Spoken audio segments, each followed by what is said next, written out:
दोस्तों, आप में से बहुत सारे लोग जब लेडीज सेट बनाते हैं, लेडीज कुर्ती बनाते हैं, आप लोग ये कहते हैं हमने कुर्ती का सही नाप रखा है, सही मेजरमेंट रखा है, उसके बाद भी हमारी कुर्ती में प्रॉब्लम आ रही है। दोस्तों, प्रॉब्लम बहुत तरीके से होती हैं, बहुत सारी प्रॉब्लम्स होती हैं जो आपने सेम वही नाप रखा होता है फिर भी आपको प्रॉब्लम आती है।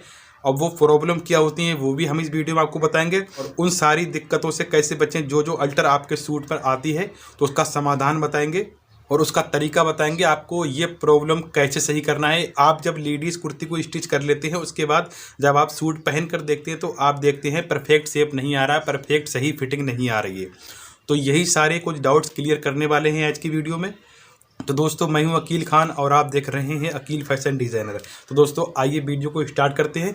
तो सबसे पहले जान लेते हैं वो प्रॉब्लम, वो दिक्कत, वो परेशानियां क्या होती हैं जो आपको कुर्ती स्टिच करने के बाद में आती हैं। तो पहले हम वो प्रॉब्लम बताएंगे, उसके बाद उनका समाधान बताएंगे। तो देखिए, सबसे बड़ी प्रॉब्लम तो ये आती है जब आप सूट पहनते हैं तो सूट पहनने के बाद इस तरीके से गला साइड को जाता है और ये कंधी नीचे को गिरने लगती है। और उसके बाद दूसरी प्रॉब्लम क्या होती है, अक्सर लोगों के साथ ऐसा होता है, आपका सूट जो होता है, जो फ्रंट, जो देखिए जो सामने वाला फ्रंट गला होता है, फ्रंट नेक होता है, वो बैक साइड में जाता है, पीछे की ओर जाता है। ये जो कंधी वाली कोई सिलाई होती है तो ये पीछे की ओर चली जाती है, तो आपको बहुत ज़्यादा दिक्कत आती है, सूट बार बार पीछे को जाता है। तो ये क्यों जाता है ये भी बताएंगे।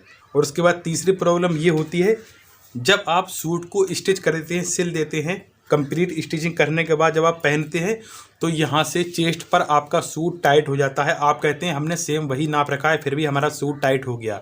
तो ये बहुत बड़ी मिस्टेक करते हैं आप लोग। तो उसके बाद एक प्रॉब्लम ये होती है, तो सूट यहाँ से भी खिंचने लगता है, यहाँ से भी खिंचता है इस तरीके से। तो सबसे पहले हम जानेंगे सूट पीछे को क्यों जाता है, गला ऊपर क्यों चढ़ता है। तो इसके लिए हम आपको दो तरीके बताने जा रहे हैं। तो अगर आपका सूट पीछे को जाता है या बैक साइड में जाता है तो आपको क्या करना है कि, तो ये देखिए, जैसा कि आप देख सकते हैं ये फ्रंट है, ठीक है, सामने वाला हिस्सा है। जब आप बैक कटिंग करेंगे तो यहाँ से ऊपर से यहाँ तक आपको बैक 1 इंच बढ़ाकर कटिंग करनी है। अब कुछ लोगों का ये डाउट्स होता है कि सूट की लंबाई बढ़ सकती है, फिटिंग सही नहीं आएगी। तो इससे लंबाई नहीं बढ़ती है, जितनी आपने लंबाई रखी उतनी ही लंबाई आएगी, ठीक है। दूसरी तरकीब भी मैं आपको बता रहा हूँ सूट पीछे क्यों जाता है। सूट की स्टिचिंग करते हैं, सिलाई करते हैं, तो जैसा कि आप देख सकते हैं ये बाजू के ये वाला जो सिलाई है, ये वाला जो जोड़ होता है, जो मोहरी के पास से हम सिलाई लगा कर लाते हैं, ये वाला जोड़। और ये देखिए जो हम सूट की साइड से जो फिटिंग लगाते हैं इस तरीके से, ये वाली सिलाई जब हम बाजू फिट करते हैं तो ये इसको हम बिल्कुल सेंटर में मिलाते हैं। ये दोनों सिलाइयों का सेंटर में मिलाकर बाजू चढ़ाते हैं। तो अगर आपका सूट पीछे को जा रहा है तो आपको क्या करना होगा, ये बाजू वाली जो सिलाई है, ध्यान से समझिए मेरी बात को, ये जो बाजू वाला जोड़ है तो ये करीब आधा इंच, हाफ इंच फ्रंट में यानी सामने में को आना चाहिए। जो साइड की सिलाई है, इस सिलाई के हिसाब से बाजू वाली सिलाई आधा इंच ऊपर के लिए आना चाहिए, यानी फ्रंट साइड में, सामने वाले साइड में। अगर आप इस तरीके से स्टिचिंग करेंगे तो आपका सूट पीछे को नहीं जाएगा, गला ऊपर को नहीं चढ़ेगा, ठीक है। और आर्म होल ज़्यादा कटिंग करने की वजह से भी इस तरीके से प्रॉब्लम आ सकती है। तो आर्म होल बिल्कुल सही कटिंग करें। ये साइड को कंधी गिरने लगती है तो उसके लिए आपको, तो उस पर आप क्या मिस्टेक करते हैं, क्या कमी करते हैं, वो आप जान लीजिए, जिस वजह से ये प्रॉब्लम आती है। तो उसमें क्या होता है, जैसे कि बहुत सारे लोग डीप नेक पहनते हैं, गला गहरा पहनते हैं, तो उस वजह से आप लोग तीरा ज़्यादा कटिंग करते हैं। तो अगर आपका डीप नेक है, गले की गहराई ज़्यादा है, तो आपको तीरे की कटिंग कम करनी है, तीरे की कटिंग ज़्यादा नहीं करनी, जिस तरीके से नॉर्मल सूट में आप कटिंग करते हैं। और अगर आप गले की गहराई ज़्यादा रखेंगे तो आपको तीरा कम कट करना होगा। तो तीरा किस साइज़ के लिए कितना रखें, आर्म होल किस साइज़ के लिए कितना रखें, इस पर हमने एक अलग से वीडियो बना रखा है।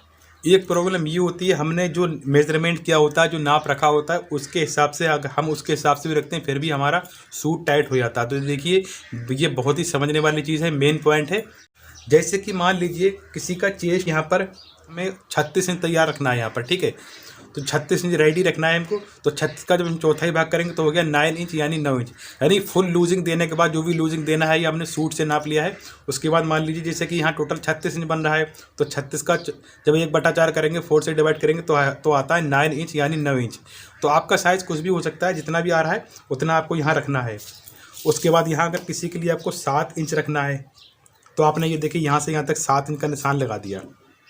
और क्या करते हैं, आप इस तरीके से मिला देते हैं, क्योंकि कुछ लोगों का चेस्ट ज़्यादा होता है और कमर कम होती है, तो इस वजह से आप यहाँ पर इस तरीके से क्रॉस वाला निशान लगाएंगे तो सूट कम हो जाएगा, ऑटोमेटिक नाप कम हो जाएगा। तो आपको क्या करना है, एक निशान और लगाना है यहाँ से यहाँ तक। वो कितना लगाना है, तकरीबन यहाँ से यहाँ तक आपको करीब 2.5 इंच का निशान लगाना है, 2.5 इंच यहाँ से यहाँ तक इस तरीके से निशान लगा लेना है। और एक निशान 2.5 इंच का एक निशान और लगाना है इस तरीके से।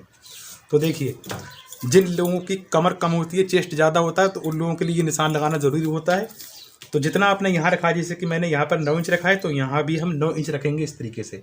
तो यहाँ से यहाँ तक हमने 2.5 इंच रख दिया है। तो पहले आप इस निशान को सीधा करेंगे इस तरीके से, ये देखिए इस तरीके से आपको करना है। उसके बाद आप इस वाले निशान से कमर वाले को मिलाएंगे इस तरीके से, ये देखें इस तरीके से मिलाएंगे आप।